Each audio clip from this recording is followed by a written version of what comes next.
আসসালামু আলাইকুম রহমতুল্লাহ।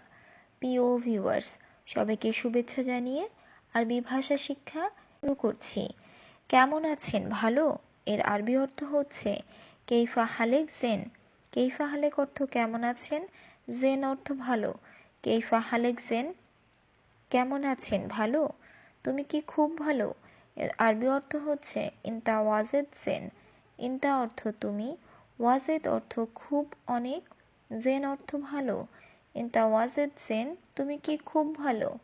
আমি সুন্দর নাকি অসুন্দর? আনা হেলু অলা মাফি হেলু। আনা অর্থ আমি, হেলু অর্থ সুন্দর, অলা অর্থ নাকি, মাফি হেলু অর্থ অসুন্দর। আনা হেলু অলা মাফি হেলু, আমি সুন্দর নাকি অসুন্দর। তার মানে কি আমি সুন্দর না? এর আরবি অর্থ হচ্ছে আনা মু হেলু ইয়ানি। আনা অর্থ আমি, মু হেলু অর্থ সুন্দর না, ইয়ানি অর্থ তার মানে। আনা মু হেলু ইয়ানি, তার মানে কি আমি সুন্দর না? তুমি অনেক সুন্দর। এর আরবি অর্থ হচ্ছে ইনতা ওয়াজেদ হেলু। ইনতা অর্থ তুমি, ওয়াজেদ অর্থ অনেক, হেলু অর্থ সুন্দর। ইনতা ওয়াজেদ হেলু, তুমি অনেক সুন্দর। আজ কাজ নেই। এর আরবি অর্থ হচ্ছে আল ইউম মাফি শোগল।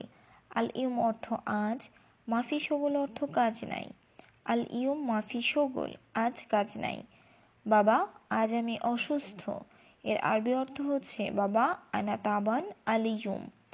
বাবা অর্থ বাবা, আনা অর্থ আমি, তাবান অর্থ অসুস্থ, আল ইউম অর্থ আজ। বাবা আনা তাবান আল ইউম, বাবা আজ আমি অসুস্থ। ইনশাল্লাহ আমি কাল আসবো। এর আরবি অর্থ হচ্ছে বুকরা ইনশাল্লাহ ইজি আনা। বুকরা অর্থ আগামীকাল, ইজিয়া অর্থ আশা, আনা অর্থ আমি। বুকরা ইনশাল্লাহ ইজি আনা, ইনশাল্লাহ আমি কাল আসবো। এখন না আগামীকাল। এর আরবি অর্থ হচ্ছে মাফি আলহিন বুকরা।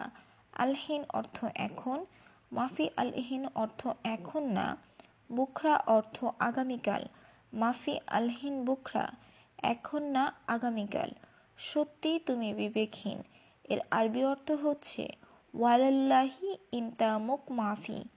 ওয়াল্লাহি অর্থ সত্যি, ইনতা অর্থ তুমি, মুখ মাফি অর্থ বিবেকহীন।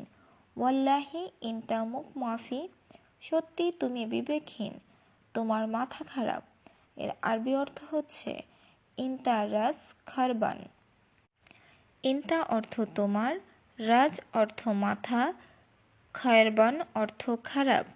ইনতা রাস খারবান, তোমার মাথা খারাপ। সব সময় মিথ্যা কথা বলো। এর আরবি অর্থ হচ্ছে আলাতুল কালাম কিদা। আলাতুল অর্থ সবসময়, কালাম অর্থ কথা বলা, কিদা অর্থ সঠিক নয়। আলাতুল কালাম কিদা, সবসময় মিথ্যা কথা বলো।